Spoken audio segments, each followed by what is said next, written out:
السلام عليكم، ازيكم يا حبايب قلبي؟ اخباركم عاملين ايه؟ يا رب الكل يكون في افضل حال. حلقه جديده معاكم النهارده، مكملين في سلسله الفيديوهات القصيره اللي وعدنا حضراتكم بيها. هنتكلم النهارده في حلقه جديده بعنوان البوتوكس اللي بنستخدمه عشان نعمل نصغر حجم الانف. هل هو فعلا عمليه جراحيه؟ اقول لك لا. البوتوكس اللي بيستخدمه الدكاتره عشان يصغروا بالانف او الكلام ده هو مش عمليه جراحيه، هو اجراء تجميلي فقط غير جراحي.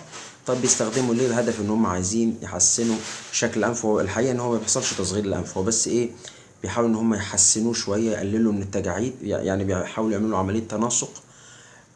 برضو عايز اقول لك في الاول وفي الاخر المفروض ان احنا ما نتبعش الكلام ده. زي ما اتكلمت في حلقه قبل كده، البوتوكس والكلام ده كله حاجات لحظيه، وليها برضو ابعاد ضاره بعد كده مش كويسه. طبعا نفس الفكره بيعملوا بيحقنوا في مناطق محدده كده عشان خاطر يخلوا الانف يكون شكله متناسق. بس عايز اقول لك في الاول وفي الاخر الكلام ده كله ايه، يعتبر لعب ويعتبر تعديل في خلقة ربنا، وده طبعا على كل الاحوال غلط.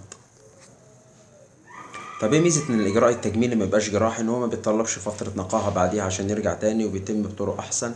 بس ساعات برضو الحاجات دي بتفشل وكده، فبتسيب يعني عايز اقول تشوه في الوجه. فانت ايه، لكل ست تسمعني، ابعدوا عن الكلام ده نهائي يا جماعة. شكلك زي ما خلقك ربنا احسن، مناخيرك طويلة قصيرة، كل الكلام ده مش هيفرق معاك. انت مش هتتخلف في الشكل يعني. خليكوا بعيد عن الحاجات دي كلها خالص، عشان ده في الاول وفي الاخر ليه ابعاد ضارة. اشوفكم الحلقة الجاية، والسلام عليكم ورحمة الله وبركاته.